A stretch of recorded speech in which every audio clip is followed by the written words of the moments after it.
right. Good morning, good evening, and good afternoon, as Tim the Tap Man would say. What's going on, Ari? What do we have going on today? Hello, Ben, and hello, chat. A lot of people in first-time chatters I'm seeing there. Thank you very much for joining.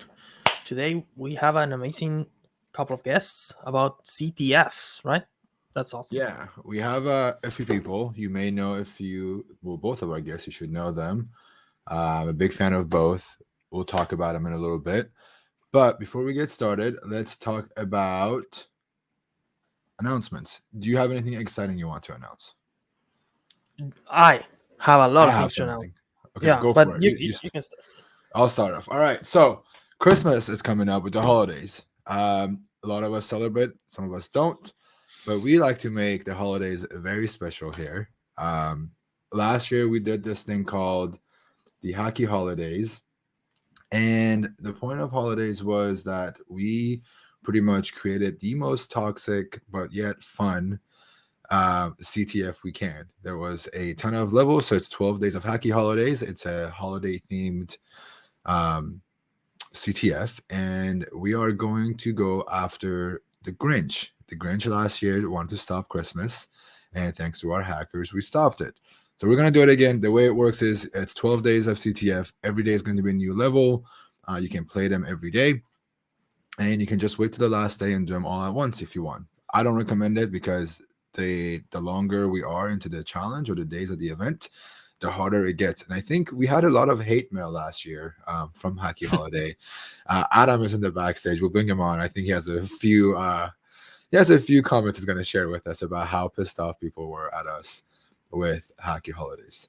What do you got going on, dude? By the way, you're mentioning Hacky Holidays. We do have the previous edition in Hacker 101, right? Mm-hmm. Yeah, you're right. Actually, very good point. If you want to play the last year's, it's a little bit different, but I highly recommend going and playing it so you kind of get an idea of how hard it is. You can also go read all the write-ups. If you go to hackerone.com/H1CTF, I'll post it on the screen here in just a sec. If you go to that link and actually read them, there's also going to be a ton of prizes. I think we're doing between $5,000 to $10,000 in prizes this year. So it's not finalized yet. We're still working on the details. It will go up the first week of December, so we could be done before the holidays start.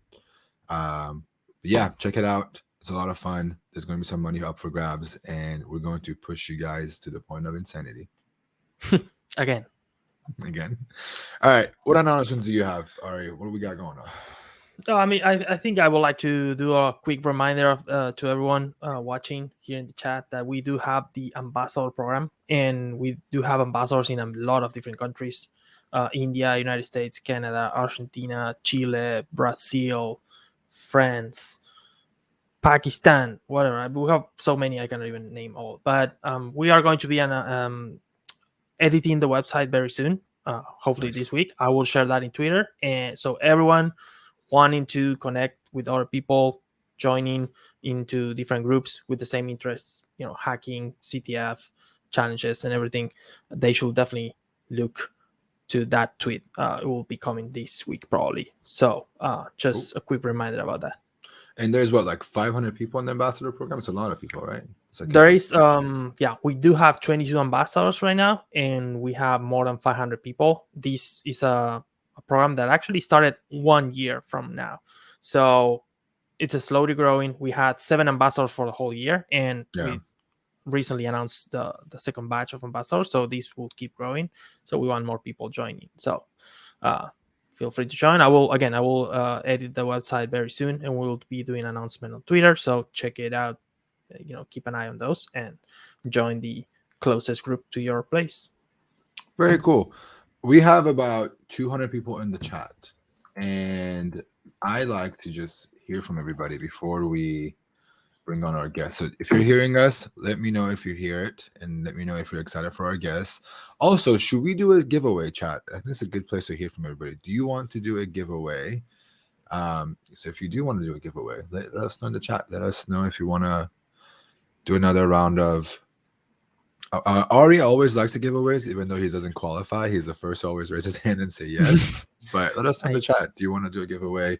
I will ask our producers in my ear if we can do one. She's gonna let us know in just a sec.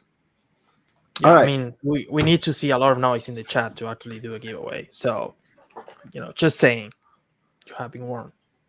Our producer says it's fine. We can have our giveaway. She just said it's fine. We can do it. All right. Should we bring our guest? Are you ready? I am ready. Chat, are you ready for our guest? I don't think they're ready, but let's do it anyways. All right. Let's add Adam and Niru to the stream. Hello. Welcome. Hey, guys. Welcome. I think you both know that I'm a huge fan and I'm very aware of who you both are. And I don't think everybody in the chat knows. So before we get started, let's kick off a round of intros with the two of you. We forgot to do our intro, Ari. We forgot to say who we were. I'm just going to skip it. It's fine. Everyone knows. Hopefully, they will start, knowing us already. So we'll skip it. Go ahead, Niru. We'll start with you. Give us a quick intro. Who are you? What do you do? And how long you've been doing what you do?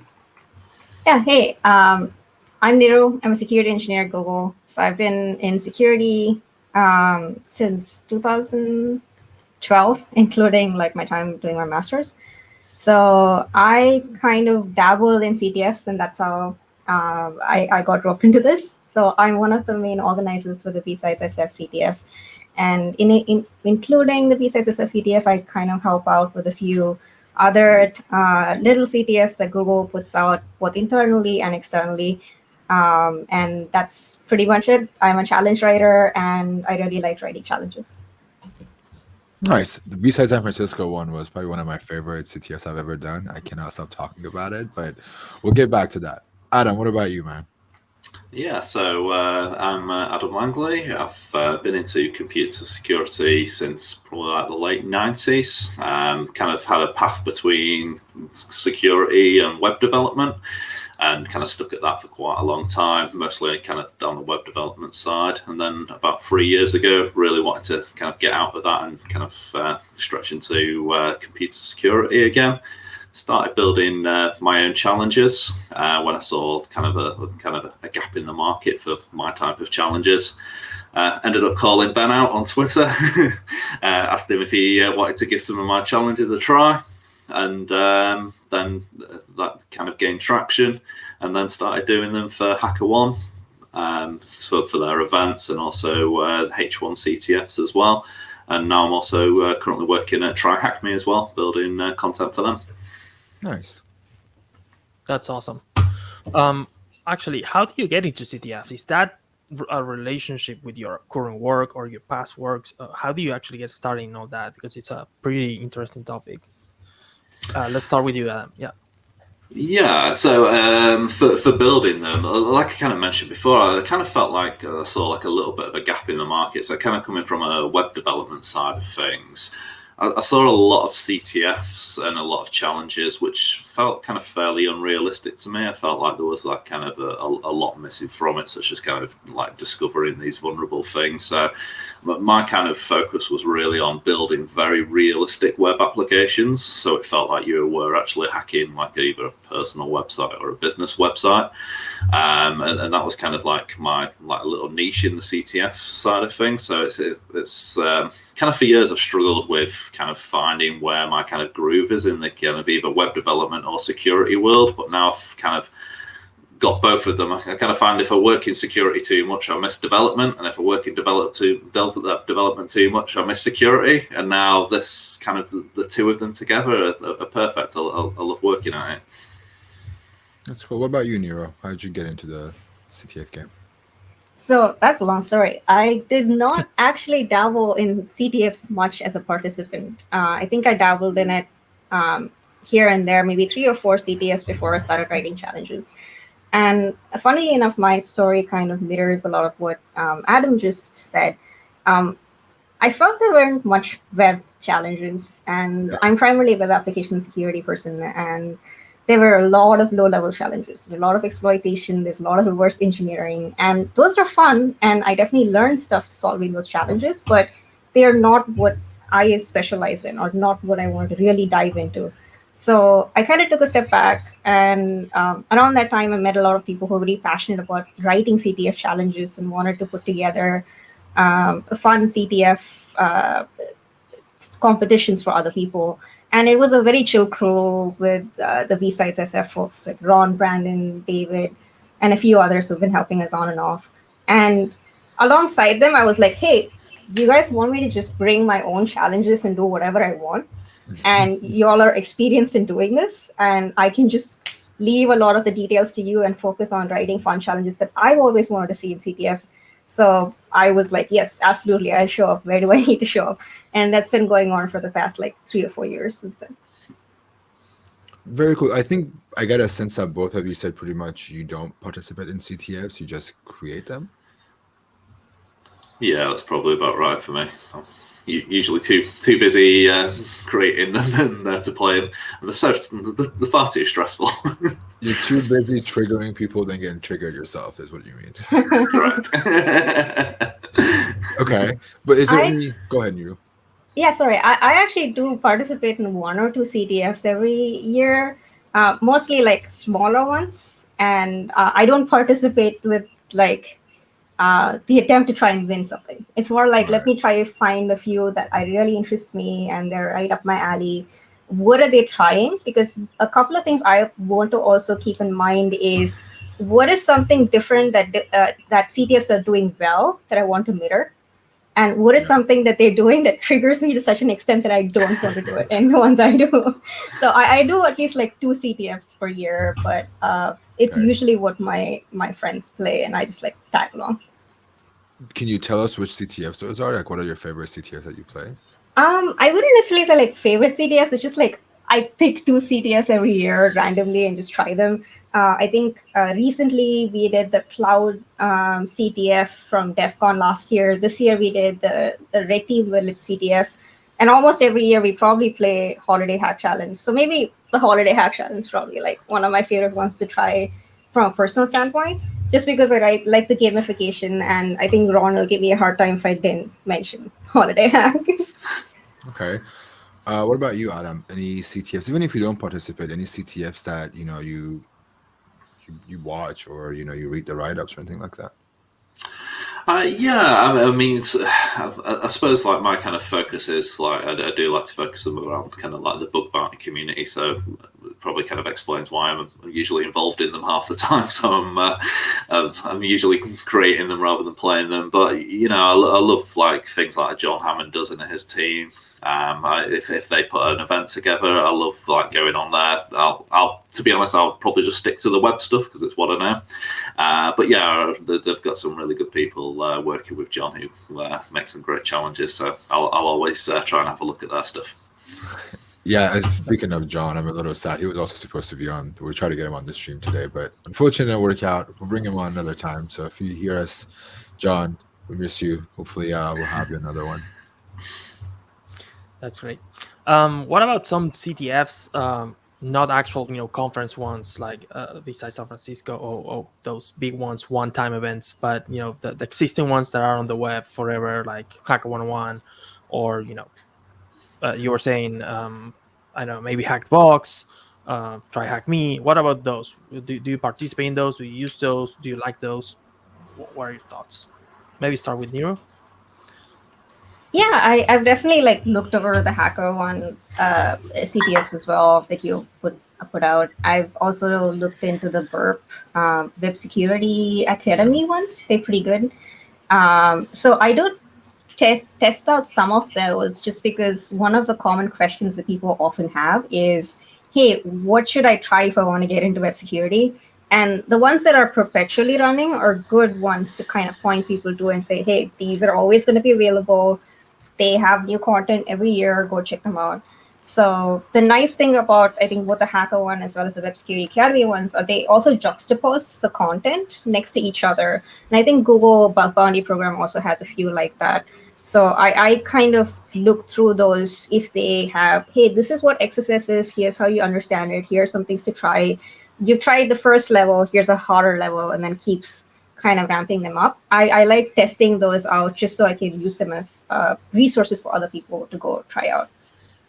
That's great. And actually, I agree with that. And I what I love also from those two you mentioned is that the Port Suite Academy is actually very organized by type of vulnerability, so you can go and read and learn something, and then you can go to Hack 101 or some others where are more like, okay, this is a web application, try to hack it and try to implement the knowledge you got into here, because you don't know what it is. Might be cross-scripting, might be something else. So the combination of multiple platforms is always super cool. What about you, Adam? Do you use one of the ones we mentioned, or do you like those? What do you think about it? Yeah, I mean, obviously, try hack me as I work there. Definitely got to mention that one. So yeah, like try hack me's got like a brilliant range of things, as well as like the learning paths and stuff to go through. So that's a brilliant resource. But I like some of the smaller ones. There's quite a few like appearing, like Alex Chapman. He does like a really good one, the Bug Hunter one. It's like not too many people know about it, but it's really good quality stuff, like really like quite advanced things as well on there. But like kind of the Portswigger stuff as well, like Niru mentioned, they're not particularly kind of like typical CTFs, but they'll give you a different way of thinking about something. So you might think like, oh yeah, I know SSRF, but then they might have a certain way of teaching it, or a certain method that you haven't thought about before. So you take from that and you think, oh, I might implement that in one of my own challenges. You also have your own CTF site. What is that called? Yeah, so that's CTFchallenge.com. So that's kind of like I've got 12 challenges on there at the moment, but each challenge is like a full website. So it'll like include like DNS enumeration and content discovery. So it is very kind of like bug bounty focused for those people who want to get in there. I wouldn't say it's massively beginner friendly, because it's pretty difficult. Like some of the challenges on there are really hard, but there are some easier ones and like a bit of a tutorial to get into it as well. But yeah, if anyone fancies a really good challenge, then check that one out. Cool. Yeah, the one of the things like I'm curious to wanted to hear was like, there's like Over the Wire, there's CTFchallenge.co.uk or .com. There's a bunch of them coming out. Also Bug Bounty Hunter, or the one that Zishano has. That's also another good one. Bugbountyhunter.com. Yeah. Yeah, with Barker, I think he's done some really cool stuff. But yeah, I think there is a difference between the I call the old school CTF levels, the ones that you set the conferences. The point is to compete, versus this new generation of CTFs that are not so much about the competition aspect of it, but it's mostly to train you towards a particular skill set. And I think, Adam, we're going to talk about this in a little bit. I think one of the things that we try to do with HackerOne is a combination of both, especially with Hacker 101, is we try to make sure it's challenging enough that it's engaging and it gets you that like a knowing feeling of I want to do this thing, but also it pushes you to learn new skills and gets your brain, it's like a puzzle pretty much, but also requires to learn a little bit more. On the topic of CTFs, is there a favorite CTF level or a favorite CTF that you have created as an author? Let's start with you, since you're already smiling at this, Adam. I think everybody knows my answer to this one. So last year on the Hacky Holidays, we kind of devised something called SQL Inception, which was, so usually with your SQL injection, you would kind of enumerate straight from there. But what it was using was the results from a union were actually being used in a secondary query. So it was kind of like SQL injection inside SQL injection. I think I broke a few people that day, and I think we really annoyed them with that one. But it was good fun. I haven't seen it around before as well, so I'm kind of claiming that one as my own. I'm surprised you didn't mention the one where it was with Try Hack Me, and you had a directory release thing that was like the letters TRY. It's like you're clicking at the top of it's like folders, but it's like every letter is one folder that says Try Harder, and we watched somebody live on Twitch clicking through every folder that says Try Harder. It was so hilarious. So I was so happy we actually got that on the stream as well. So that was the collaboration between HackerOne and Try Hack Me, wasn't it? Yeah, that was great. That was so amazing that we managed to get it. But again, I think people, that this was the hard level that we put on there.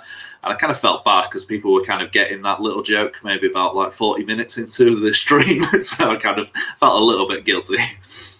What about you, Niru? What is one of your favorite CTFs that you've been a part of designing or creating? So I guess if you had to like pick one that I've written, I like a couple of my mobile challenges. So for context, I kind of write web, mobile, and cloud challenges for the most part. And for mobile, I wrote this challenge where you're supposed to try and figure out how to pull data from the cloud. And you have to like take apart the app, figure out there's actually a signed URL being created, which you have to use to fetch data from GCS. And you had to understand a few concepts there to actually get it to work, right? One, you had to know how to take apart an Android app. Two, you had to understand how signed URLs work for cloud instances. And then three, you kind of had to put it all together and see if it worked. And I think it was a lot of fun to write. And I think people definitely felt like they learned concepts along the way. The other challenge that I wrote, and I continue to write for B-Sides SF, is probably the CSP challenges. So I think oftentimes people are like, okay, CSP is there. Does this mean that things are secure? Does this mean it stops XSS issues? CSP isn't a panacea for XSS. It is meant to raise the bar. It has to be used correctly for it to work. And I think it was a fun way to try and teach people what are some ways you can look at a CSP policy and understand how it could break. And I think people have written really cool tools like Lucas and Mickey have written CSP Evaluator. And it was a fun way to just teach people, okay, take a CSP policy, put it through these things, understand why it breaks, and then break it. So I really like those challenges. But if you had to pick something that kind of like the B-Sides SF crew writes, every year we have this challenge called the Matryoshka challenge, where you put one kind of file inside another kind of file inside another kind of file. It's either going to be some kind of archiving or some kind of way where it's just like packaged over and over within itself. So that one is probably one of our most frustrating challenges to solve, but it's also the one where if we don't write it, people are like, but where's the Matryoshka challenge? So that's kind of become our flagship thing, and we write it every year. And people hate it, but they also love it. So yeah, I think sorry, Ari, the CSP thing. It's interesting to see. I think it throws people off a lot of times too.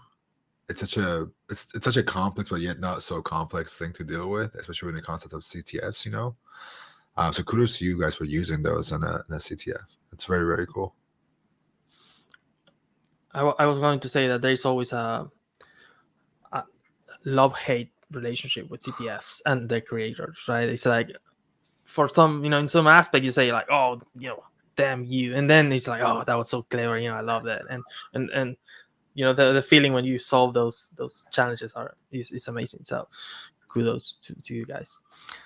But yeah, so related to that, I have another question popping up, which is, how do you avoid repeating yourself when you're creating these challenges? Because if you do this for years or months, or you do this constantly, it is very hard to just not repeat some of the same techniques or vulnerabilities or situations, which at the end of the day kind of makes it simpler, right? Especially if you play CTFs all the time, it's like, oh, I saw that in this other one, so that's it, solve it because of the other one, and definitely it's something we want to avoid, right? So how do you do to avoid that? Niru, if you want to start. Yeah, a couple of ways. I think for me, the nice thing is I see different things in my line of work, both within Google, outside of Google, and I try to adapt things I've seen, and try to implement challenges, not so much on the exact nature of what I've seen, but more like, what did I learn conceptually? Can I adapt this into a challenge? What is something cool that I've discovered along the way of my work? What can I use as inspiration from there to teach people? So for me, I think work kind of provides some ideas. Then there's a reason that the CTF organizers also like kind of work in groups, right? You bounce ideas off each other, you build off each other. I don't know much about low level stuff or crypto challenges that some of my co-challenge writers work on, but they explain those challenges and kind of think out loud about stuff they're working on, and that usually inspires us. Because someone might be like, oh, I always wanted to write an OAuth challenge, but this is not something I have the skill sets for. Then one of you can go like, oh yeah, I can actually write that challenge for you. What are your thoughts there? So some of it is brainstorming, some of it is inspiration from work. And the other things, like you said, just playing other challenges also gives you inspiration. And sometimes we'll write a challenge and then realize that was not the way we envisioned it, because not all challenges are solved the way you intended it to be solved, right? Writing a challenge is quite hard because you're intentionally writing something that's broken, and people don't need to always break it the way you intended it to. So sometimes it's about like taking a step back and going, well, that broke a lot easier than I expected. What can I do to fix that next time and use the same concept, but not in such a visibly the same way? So some of it is also just doing a better job the next time you write the challenge. What about you, Adam? Yeah, I mean, with my work being kind of so closely linked to the bug bounty community, write-ups have been a great thing for me. So HackerOne publishing write-ups. So like, for instance, like Sam's Starbucks one, the directory traversal. And like in his work with like second context, that was great for me. I read that and I thought, wow, that's amazing. I'm going to implement that. So yeah, it's a massive thing for me is reading the bug bounty reports and then trying to implement them. And I kind of like doing that because it's one thing reading a report and trying to get your head around it for how it works, but then actually getting to replay it yourself. And like for other people to do that, you really get to understand what's gone on and how you can then take that out there to the real world. Yeah, it's cool seeing. This is the first time I realized bug bounties are becoming more than just the hacking portion. Was exactly at B-Side San Francisco. Niru, I walked up to you. I never forget this moment. Me and shout out to Donut. Donut and I walked up to Niru and were like, hey, we're stuck on this challenge. Like, can you help us? And you smiled. You gave us this weird smile, like you should know how to do this. And we asked you, like, what do you mean we should know how to do this? And you said it's based on a bug the two of you worked together and published on HackerOne. And it was we found a CSS injection, I think it was, and it wasn't even on our radar at all.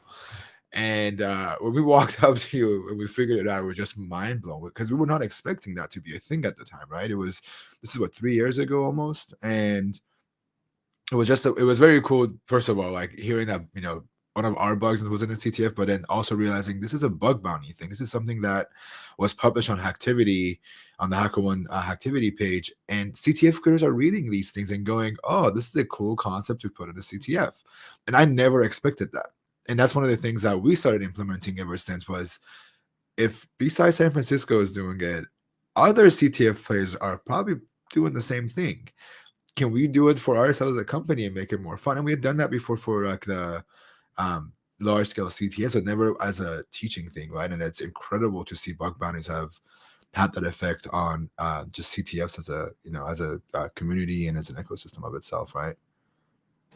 Absolutely. And to add to that, I think to Adam's point, reading write-ups is always fun. And I think bug bounties just end up being the most available form of write-ups, right, that everyone in the industry can read. Because people who find these bugs want to share how they found it. They want to like write detailed notes on, okay, this is how I approached it. This is how we found it. This is what happened.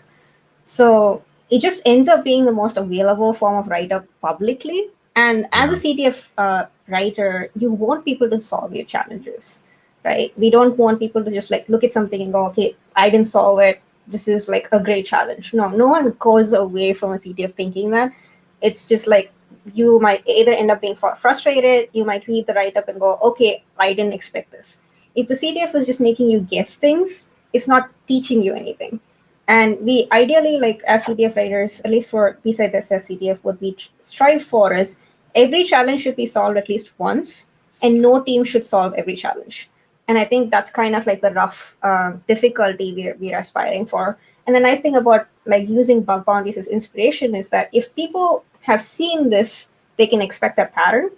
Or if they learn a concept and they want to learn more about it, we can also link to the write-up, or they themselves can stumble on the write-up and apply those concepts in the challenge. And it's not just in bug bounties, right? Like you see these kind of injection vulnerabilities happening in actual products, and whether you're a bug bounty person or a security engineer, you're going to see these patterns. And as challenge writers, we want to, to Adam's point, mimic what you see in real life in some of these challenges, so that what you learn as concepts, you can go apply it in the security industry, be it in bug bounty, be it a security engineer, anywhere in the industry. And some of the things you mentioned was unintentional solutions. You are actually creating something that is broken, and of course it's pretty much impossible to just break it in a single unique way sometimes. One example I actually have from my own experience is playing CTFs and maybe running a quick strings command to a binary or an application or something, and suddenly I found the flag, and I know I'm cheating, definitely. But in a competition where things are going on, it's like, okay, that's the flag, I got it. Hackers gonna hack, which is cool. But what's your take on that? And do you get angry with someone that's actually finding the cheat or the shortcut to the solution? Because I guess you put a lot of extra work creating something, and you're thinking or visioning some in some aspect, and suddenly it's like, nope, that's gone, strings, and that's it. how do folks feel? 8 different steps have been skipped just directly, and they got the flag. I mean, I don't even know how to reverse a web application, or sorry, a binary application, but I just got the flag. It's kind of annoying, right? Let's start with you, Niru. How does that make you feel? What's your take on it? So this is a valuable lesson that we learned, is playtesting it, right? And one of the important things is, like, whenever you write these challenges, you probably want to playtest it, but that's more an aspirational goal as a CTF writer than actually present in practice, because it's so much work goes into running a CTF and maintaining it. And like Adam maintaining this like long term, I have an immense amount of respect for that, because I don't think I could do that. But even running it for a conference where it feels like it's like 3 days on paper, months worth of effort go into it. And I think like it's kind of this curve of like how enthusiastic you are, and it dips and then it goes up for the days of the conference, and it dips again after that. So we kind of strive to test our challenges. Doesn't always happen. To your point, the first time it happens, you feel very frustrated and angry. And then the next few times it happens, you're just like, I should have known better. And then one of the things we have done recently in the BSSS CTF to adjust for this is dynamic scoring. So rather than assign a static point value to a system based on what we think is a difficulty, we just help to let the system adjust for itself. So if something gets broken in an unintentional way, which ends up being far easier than what we expected. So let's say we thought it was a difficult challenge and assigned like a 500 point value to it, but people ended up breaking it in like half an hour. Not so great. But with the dynamic scoring system, as people figure out there might be another way that this challenge can be broken, it'll adjust itself. So we kind of maybe cheated a little bit, where we said, okay, fine, people are going to break this in other ways. Let the system adjust for itself. To your point, to your question, I would say it's frustrating, but you grow used to it. And I think it's a valuable lesson, because that means that that's something you didn't consider and you can do a better job next time, right? And there are times when I've looked at solutions and thought about it and gone, oh, I would have never approached it that way. And even for the CSP challenge, a lot of time when I write the harder CSP levels, I'll usually go back and look at all of the ways people have solved it. To be fair, as a CTF challenge writer, as a CTF challenge organizer, I can also look at the logs. So I can see if people are just fuzzing it, people are actually trying normal solutions, people have written write-ups for it. And some of the things that people try are fairly unique. And that's part of the fun of writing these challenges. It's like, man, I like that. They didn't need to do all of that extra effort to solve it, but I really like what they did in that payload. I'm going to now write a challenge specifically for that type of payload. not so much that is the only way to solve it, but like adding additional roadblocks so that that is the only way to solve it. So those kind of things are really fun to do from the back end. What about you, Adam? Yeah, I've managed to kind of stay away from it most of the time, and I don't know if it's kind of a benefit doing like web application ones, so you can kind of contain your infrastructure a little bit more. Like if I had to do something which kind of sat on like a Linux operating system, something you're a little bit at the mercy of the whole operating system, where something else can go wrong, or something you didn't put in there yourself. But no, I had one which was, I'm trying to think, I think it was a HackerOne event, or it was one of yours, Ben's here, the HamSec conference, the HamCon, where I built this absolutely massive application. It had several subdomains, had 10 different steps to it. And on step 2, there was content discovery involved, but I completely forgot about a templates directory I had. And they discovered this templates directory, and then they discovered something that was in there, which basically had the end flag on there. And there was only one flag to collect, and I was completely gutted. I knew something was wrong because the event had started and somebody had solved it in about 30 minutes, and this should have been hours. And I was like, right, something's gone wrong. I contacted them and said, like, how did you solve this thing? I saw it. I patched it. They got the points. I was pretty good at it. I do try and take as much care as I can. I massively overthink things when I go for it. But again, it's as soon as you start including certain vuln types in there, especially things like, local file includes and stuff, you are kind of at mercy for, you have to start thinking about like, Nginx, like configuration files so they can find the other subdomains, or looking at the host file. There's so many different things. But that's also the beauty of it. Just like, seeing other people's points of view and how they attack things. It's like absolutely amazing to use.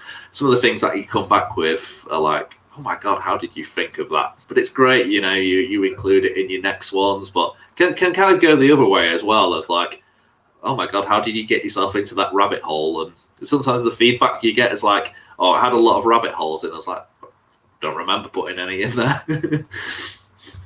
Yeah, there was also a recent one. So we launched a Hacker 101 level a couple of weeks ago, and not a lot of people were solving it, and it was supposed to be fairly easy. It was like a file upload thing. It doesn't help when the co-founder of the company goes and says, I shelled the bar, and there was no shelling required for the CTF level. And we're panic mode trying to fix his file upload. And he ended up actually implementing the fix himself at some point. It's like, I'll just patch this thing for you guys. But it's fun seeing that, right? It's it makes you go, I thought about all these things. Sometimes it's the most little simple things you forget because you don't think people are gonna think about it, right? That one. Yeah. So I was just going to say that one in particular was like ridiculous. I had to use Apache, which I don't tend to use Nginx, and people were uploading PHTML files. I was like, is that a thing? I thought we got rid of PHTML like about 10 years ago, but nope, that works. You can get a web shell. I was so annoyed with myself. Yeah, I mean, it also like shows that even when it's supposed to be intentionally vulnerable in one way, hackers are always going to look at it, but it makes it fun. And, it makes you think, okay, next time, like you were saying, Niru, you think about ways of either stopping it for the future, or it makes you think, how do you lock this thing down even more the next time you implement something similar, right? It's like an process improvement for CTF creators as well. Yep. And to your point, I think it's also a case of how people engage with you when they find these issues as well. And that's like a really good way to gauge, like, what is their interest level? What is, like, how do they fit in the security industry? Because there are definitely people who like break challenges and be like, I broke it, haha. And that's not good for anyone, right? Like, it's like, to be clear, I mean, like, broke it in a way where it's not intended and you're making fun of the challenge writers or the organizers. Yeah. One, people are doing this with their own time, and I think people are doing this with like the best of intentions. So keep that in mind. And the other thing is also like this industry is really, really small. So be kind to each other and be nice to everyone who's there. Like everyone starts somewhere. Like help people understand concepts, help other folks, and also just be nice to people who are like taking the time to write these challenges. Right? There was actually in which year was this? I don't even remember. But we kind of made a big mistake with our infrastructure, and I think this might have been in 2017, where we messed up the way we had configured Kubernetes, and someone came along and managed to actually get like all the way to our infrastructure, find out the Kubernetes, like the secrets in Kubernetes, and Oh, no. they came to us and very responsibly disclosed it. They're like, "Hey, this happened. I managed to get hold of your secrets, but this is the reason it worked this way, and this is how you can fix it." And they were actually giving a talk in the B-Sides SF Con that year about Kubernetes. I think their name was Travis, and I might be misremembering. I'm pretty sure his name is that. And you can actually look up the article, or might ping it in chat, and you can share it as well. But it was pretty bad. It was like a bunch of security engineers. I think back then we had 5 people on there, and Brian or Conflict Savage, I think, was the one who actually wrote the blog post. And we were all gutted. We were like, how did we mess this up? This is our job. We should know how to write secure things. We should know how to configure it. But because the person had engaged with us in such a nice and respectful manner, and actually we had looked at it as like, this is a great teachable moment, not just for us, but we can share this with the community and say like, everyone makes a mistake. This is what we learned. This is what you should look out for when you make your own CTF infrastructure. And I think Brian and Travis like made a post and actually shared this. And that was such a good moment. We also had people who are like, oh, we found some misconfiguration. We're going to try and get the most out of this and not show this to the creators. And we kind of see the logs. We knew what people were trying to do. And those folks, not so much, right? Because they're like, this is a person who we want to trust. And our industry is built a lot on responsible disclosure. So when we see this happening, it's also like, please don't do this. Like, we All right. see you. So. But that's cool. It's cool to see. It's cool when that happens in a positive way. You know, it's really fun to see there's a talk coming on Kubernetes. Speakers also like gone after the CTF infrastructure and proven, you know, they can do this kind of things almost anywhere, right? But it's a good segue for us to talk about the skills that come with participating in CTFs. I'm going to ask the obvious. Why do you recommend people to participate and play CTFs? Adam, maybe we can start with you first. Yeah, I think just like for the kind of pure education of it, really. The CTFs are really good these days. They've evolved a lot in the past couple of years, and definitely that focus is on learning. Yeah. It gives you kind of that great opportunity to, all the things that you have learned about is to try it out on there. And, some of them you'll get, some of them you won't. But again, that's the great thing about like CTF write-ups as well, where you've gone wrong, you can go back. And, I do it when I try the odd like CTF and bang my head against the wall for about 5 hours. And then I read the write-up and go, right. And, you've learnt that lesson. You've learnt it the hard way, which means you'll never forget it as well. So yeah, it's massively important to like participate in those, and it's really good for community as well. That's one of the best things to see is people working together and in teams. It's really nice when there's an event on. I love getting involved in the community, usually to kind of tease them and taunt them and stuff, but mostly like I don't sleep much. Well, so I'm not looking forward to when our next Christmas event is on, because I'm probably just not going to sleep for 12 days. But yeah, I like being there. I'll constantly be checking my phone and seeing how people are progressing in there. It's great fun, great learning experience, and it's good to be part of the community. It's cool to hear you as excited as a CTF creator as the players are. It's cool to hear that. What about you, Niru? I think as a CTF writer, there's a couple of things, right? Like my job, my day-to-day at work is I'm an offensive security person, so I work on a red team. my job is literally take apart systems and break them.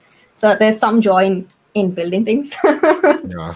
So I really like building things and coming back to it and seeing how it improves every year. And to Adam's point, I think you learn a lot building things because you also understand the mindset of what goes into the other side of things. When you're just looking at things from like, this is how web apps break, and looking at it purely from a standpoint of like other people's apps and taking it apart, that's one viewpoint. But when you sit down and actually write it, one, you get a lot of empathy for people who write these kind of systems. Two, you understand what are some of the corners that people do have to cut because of time, because of resource constraints. So you know what to look for. So I think it's like also just a good way to learn how to take apart systems by writing these things. The other is obviously like giving back to the community, right? Yeah. This is a good scalable way of giving back to the community. I think we can definitely try and mentor people one-on-one, but there's only so many hours in a day, right? There's different ways that you can run trainings and make resources available. You can blog stuff. But this is definitely a much more scalable way that we can give back to the community, because you write these challenges, hundreds of players come and play it and they learn something new, word of mouth, more players come and they learn something new. And we also make these challenges available on our GitHub repo. So it's not just like us running these challenges. We make it available for anyone who wants to take our challenges and run it and teach other people. So I really like the scalable factor of it. Yeah. And besides that, as a player, I think there's multiple advantages to it. To Adam's point, you learn from other people, you learn to persevere. Sometimes you like literally have these CTFs you play where you play one level. The whole one day you will play one level and you solve it. It's fine if it's an easy level or a hard level, but you will stick it out with this one level and you'll feel really gratified when you solve it. So I think the perseverance factor is something you learn, but playing as a group teaches you a lot of social dynamics as well. Like, hey, what are some people's skill sets? How do you bounce ideas of people? What are the different perspectives and how they're approaching things? Sure, the write-ups kind of give you that in a more passive way because you see how people solve it. But actually working in a group, and I think this has become more common these days with things like open to all CTF groups, where it's literally just a big group of people who anyone can join that team and work from it, is really nice because you get to see things in real time, right? You're sitting next to someone or you're talking to them on Slack. You're seeing how they're taking apart that problem and solving it. And looking at that thought process unfold is immensely valuable. And that's something we try to do even at work when we assign people to work on projects. It's like, you're not just learning by doing, you're also learning by viewing. And I think it's just definitely an understated thing about CTFs. Yeah, I think I liked what you said about the mentorship aspect of giving back to the community and how it's scalable. It's really hard when you want to have an impact on a larger number of people. You can't do that, right? Like, there's so many streams you can do. There's some, not everyone can attend your streams, your videos. They don't want to watch YouTube videos. They don't want to go on Discord. They don't want to contact you, or you don't have time for everybody, right? You're absolutely right. The CTF thing, especially, it's a very fulfilling, satisfying way of trying to teach people this one thing that you know really well or you've enjoyed learning and you want to like pass that on to other people. I never thought that's a very good way to put it. But speaking of skills, I'll take that one go for it. if you want, Ben. But yeah, talking about skills, there is a lot of skills you can actually learn after doing CTFs, right? And I would like to ask you, which one are those, like, at least for you in your experience, and also are those skills directly transfer to the real world to do backboning or pen testing or to apply to your daily job, or it's more of a, you consider it's more of a extra, curricular activity, like something you learn, you play around, it's fun, but it's not really useful. What are your thoughts on that? Let's get out with you, Niru. Yeah, sorry for that. No, it's okay. And I think it's like, first of all, both of you are doing a great job moderating this, and thank you for kind of staggering the questions as well. To your point about what are the skill sets we can learn from CTS and how does it apply to your day to day, I do want to qualify my answer by saying I'm a security engineer by my job, and I don't really dabble much in bug bounties. So I do want to clarify, like, my answer might be more like, what does it look like to me based on my background or my perspective? I'm sorry to interrupt you, but also Yep. think about this like beyond just web CTFs. This doesn't have to Yep. just be particularly web, right? Yep, absolutely. And this is like any form of CTF. I will generalize my answer for that. There are many different skill sets I think you learn from CTFs. One is obviously when you're solving a challenge, you're learning the concept the challenge intended to teach you, right? And you're learning to learn. I think that's a nice way to put it, is that you're looking at a CTF and going, this is a hard thing which I'm not familiar with. I'm trying to learn this. How do I overcome this? So you're kind of learning to learn, and you're learning to be self-reliant. Two, you're learning to work with other people. That's, I think, super valuable when you do CTFs. Obviously, some people don't have a group at the moment, or maybe they prefer working solo. That's also completely fine. But if you work on a group, you definitely learn how to split things and work well. And if you look at like some of the really talented CTF teams like PPP or other folks like that, it's insane watching them in action. There's literally a person who coordinates things. There are people who like run between challenges. People specialize in certain challenges. It's almost like a well-oiled machine. So if you get to that point, sure, you're at the point you're kind of running a team. You can translate those skills into actually running a real-life team. And if you're looking at it more as just individual challenges and what you can learn, I would say just learning to stick it out, not looking at it as you either solve it and you learn something, or looking at it as like, I didn't solve this, therefore I'm dumb. That's like this feeling that almost all of us in the security industry have felt at some point in time, right? Like there are knowing smiles from everyone on this call, because we've all felt that we've reached a point where we tried this one thing and it's just so outside our comfort zone, and we're so lost that we're like, are we dumb? Like, we've been doing this for so long, why can't we solve this? Yeah. So I think the ability to bounce back and the ability to kind of just push past that feeling and saying, no, I'm learning something even if I'm not solving it, is a super valuable thing to learn from CTFs. That perseverance and that overcoming that feeling is really valuable. I love it, and definitely agree with that. I also think that when you're hacking as a team, you end up learning from the other, members of the team, and maybe you reach out to some point where you're, hitting a wall, but this other person is actually, solving what you need. So it's like, everyone starts to complement each other, and it feels, feels great. So definitely, I agree, and I love the answer. What about you, Adam? What do you think you can actually learn, and if you actually apply that to your job? I mean, of course, in your case, it's pretty much because you're creating the CTFs, right? But for the regular folks out there, that was for you. Yeah. Sorry, I just dropped out then for a second. Sorry. Do you want to repeat the question or something, or you got it? Yeah, was it the same question as to Niru, or was it was it a different one? Sorry. Yeah. Definitely was right, about okay. the skills you can get. Yeah. I mean, Niru's answer was amazing. I don't particularly think I can top that, but like, just to like re-emphasize the learning, learning how to learn, it's such an invaluable skill. It's like once you know how to do that, everything's kind of limitless at that point. And you do come across that a little bit of people kind of coming to you and asking you questions, and then you'll help them out. Then 2 minutes later, they're on to the next flag, and it's like, well, what about this? And it's like, you can tell when somebody hasn't got it at that point, and it's kind of a little bit of a tough love thing. And he's like, right, go away. Just spend some time on these things. You need to suffer a little bit more before you get help.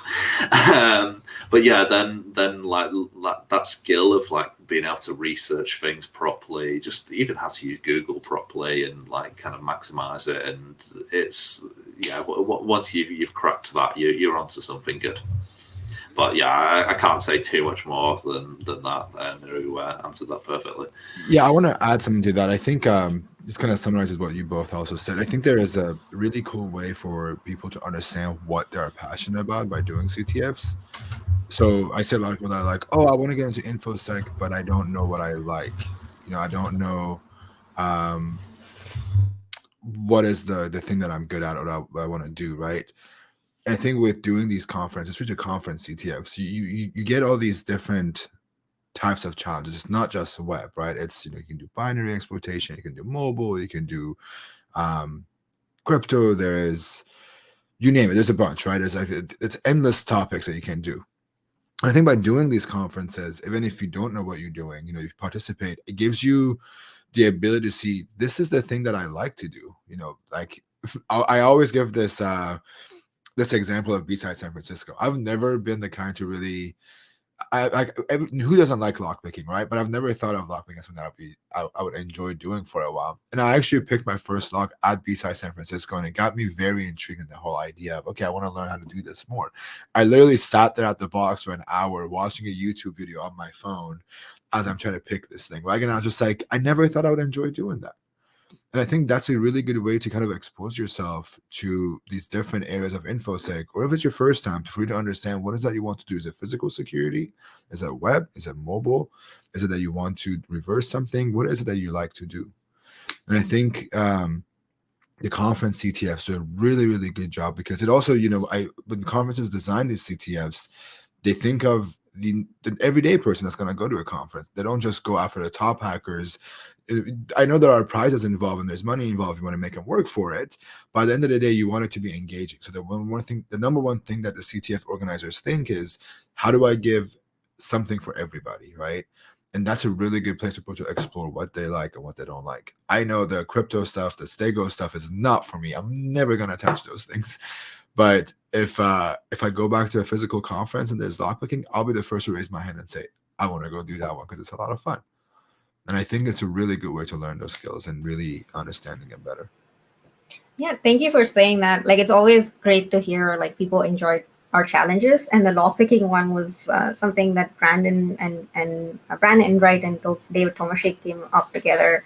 The first time they pitched it, I was like, what? Like, you're going to actually put a lock there? Like, where's the flag? What are you going to do? And they figured out everything from there. They're like, we'll hook up a printer, it'll be a one-time flag, we'll update the scoreboard to have it as a unique flag for everyone who picks it, and have the immediate gratification of like that lock popped open, and then you get the flag printed right away.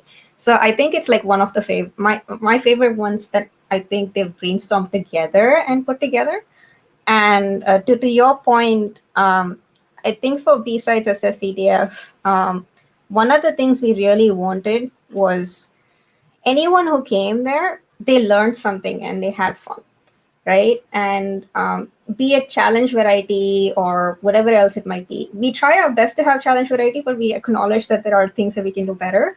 But we want things to be in a way where there are a lot of beginner friendly challenges, there are a decent amount of intermediate challenges, and there are also like a few sprinkled in very hard ones. But we want people to come in and get some points, just 5-10 points on the board, where they're not going away feeling like I couldn't solve anything. So we try to have a couple of like simple challenges. So even if folks are trying something new outside their comfort zone, there are like beginner level challenges they can try and take back that experience with them. Yeah. For, just what you said about someone learning something with the lockpicking thing, that was one for me. It was like a combination lock. I never know you can pick those things, honestly, but it's such a cool feeling of like the moment you hear that click of opening, and I went, wait, where's this flag though? And then I realized there's more to it. But it's just it's a cool feeling of saying, I learned something that, it's fun, and it was in a very engaging way. And for someone that's never thought about doing something like that, it's a very creative way to do it. We're almost at time, but I have 2 more questions.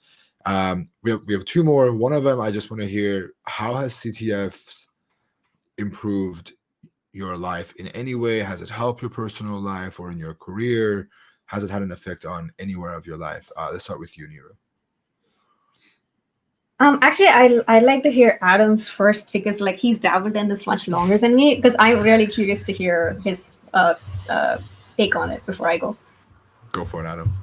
Yeah, fair enough. So yeah, for me, it's become my career. It's a job that I thought didn't exist. Strangely, I've made this kind of little niche for myself where I get contacted and asked to create these challenges, which kind of still blows my mind. And I suppose on the other side of things is a lot of the work that I do is also web development as well. So it makes me a better web developer creating these challenges for people. I'll learn a lot more about security for my own, even my own projects or ones I'm doing for other companies. So yeah, it's I finally feel like I found kind of where I belong in both the development and security world. I absolutely love doing them. I get a massive buzz from it each time we create new ones. So yeah, it's totally changed my life. Thank you for sharing that. I think it's really fascinating that you've kind of carved out your own niche, not just like writing challenges for CTFs, but like making it a career. That's pretty cool. And for me, it's more like a passion project, right? It's kind of what I do for a few conferences, both for Google as well as for B-Sides SF CTF. It is definitely not a small amount of work. So for B-Sides SF, it takes about 2 months of us working on this. So next year, I think it's in Feb. So we probably start having conversations in December on like, what are the challenges? How do we want to start writing them? And then it becomes like almost a month and a half where all of our weekends are basically writing CTFs. So it is a non-negligible amount of time investment, but it's very fun because one, the crew is amazing.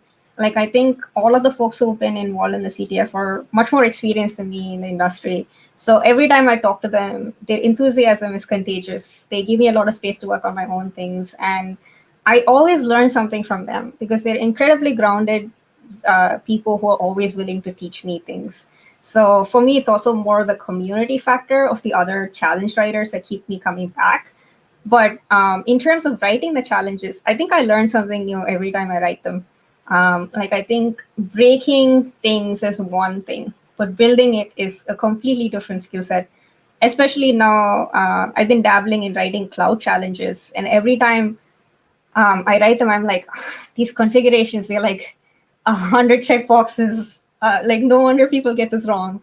And it's like amusing to look at it from the other side and go, okay, this is why it's so complex. And really digging into docs and understanding, okay, how does this work? One of my challenges I've been playing around with recently is making people go and read developer docs. I know it's like a little bit more recon heavy, but it's also RTFM always wins. Yes, RTFM. It's like, just go read the developer documentation. But like, did you read it or did you just peruse it? And like learning to write those kind of challenges is a lot of fun. How many times do you actually have to put a flag in the rules so people will go and actually read that?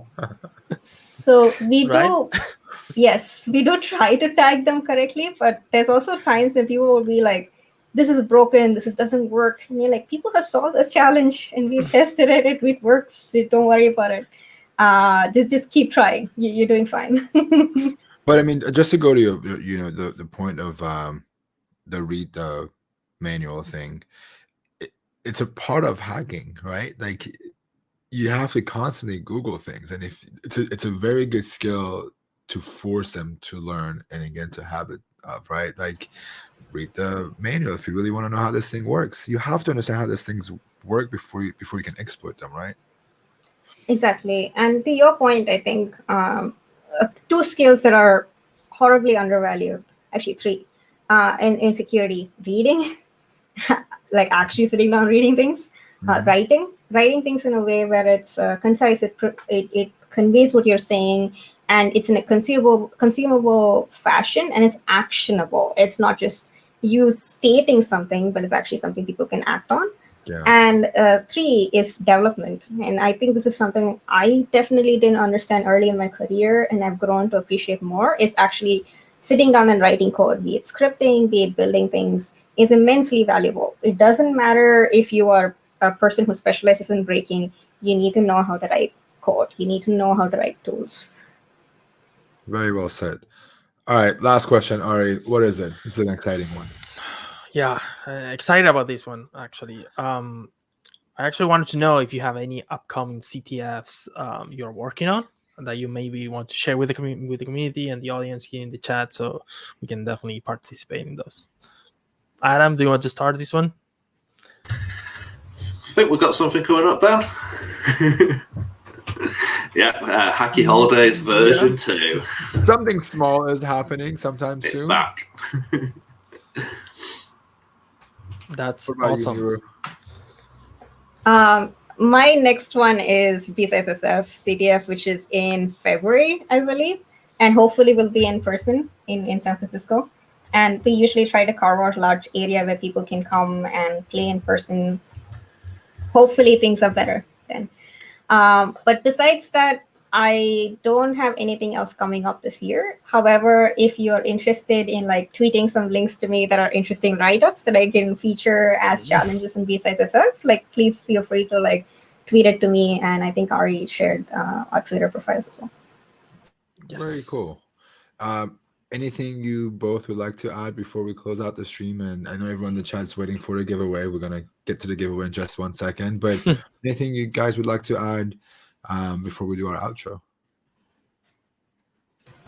I guess like a few parting words of advice that I can offer is one, I think learning things is very hard. So keep trying.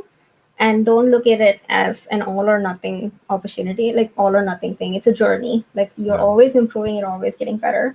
And don't compare yourself to others, compare yourself to yourself, like how you used to be and how you've grown. The other thing I will say is be kind to each other. I think this is a very small industry. It's a very hard industry. So be respectful and be kind to each other. Very well said. What about you, Adam?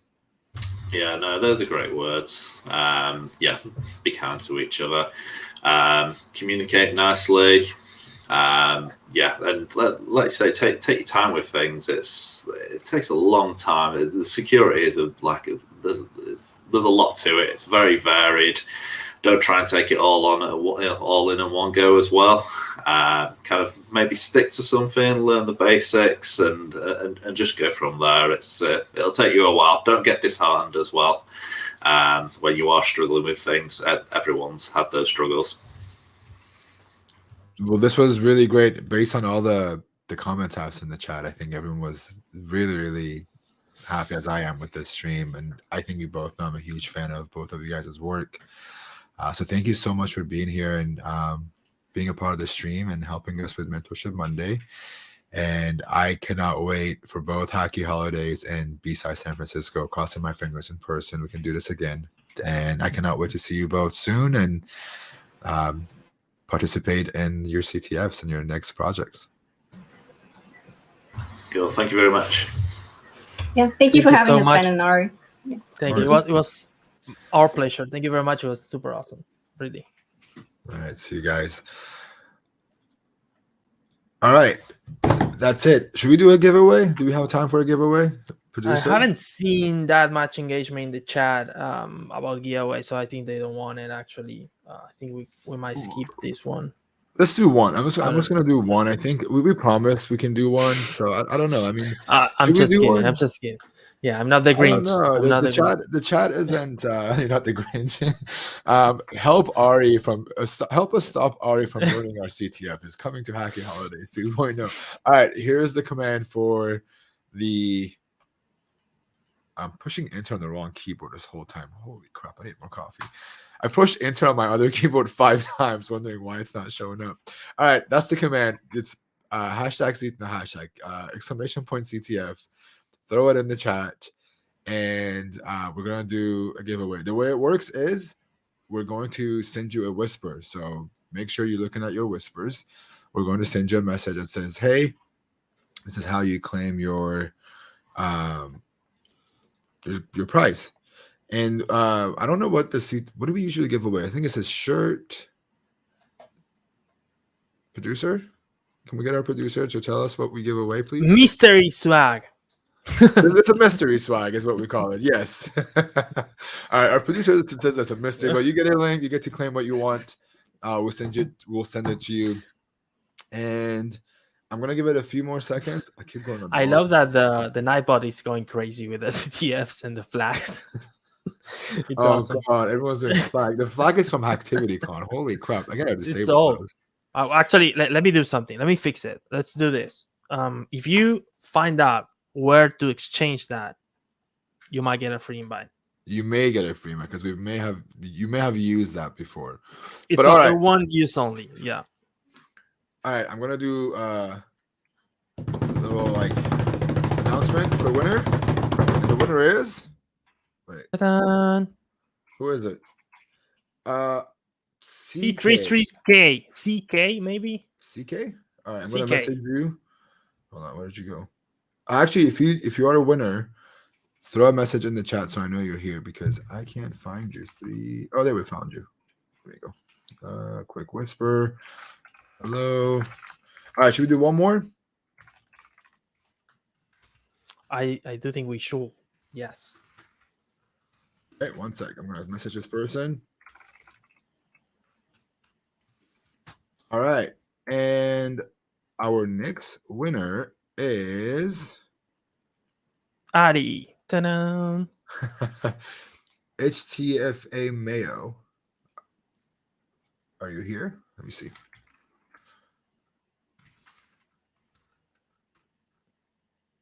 I can't find you, Mayo. Where are you at? There we go. All right, I'm going to send you a message. Make sure you get your whispers. It's going to tell you what to do. All right, last one, chat. Spam the chat with another CTF command. And you did win, HTFA Mayo. You did win our mystery swag. Congrats. All right, and the last winner. Hold on. Before I announce the last one, I have a question for the chat. Who would you like to see on an upcoming stream with us? Who would be a great person to bring onto the stream as a part of Mentorship Monday? Who would you like to hear from? John, IPSEC, Mr. Robot. Okay, relax. Maybe also asking the topic.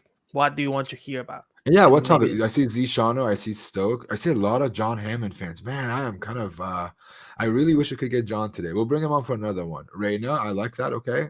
Really, IRSDL. Okay. Should be a good one. Al Hazred. Oh yeah, he's a streamer on here, right? Yeah, I know who that is. Okay, that's a good one. I see a lot of John Hammonds. Oh, Miko from FCQ. Really? Okay.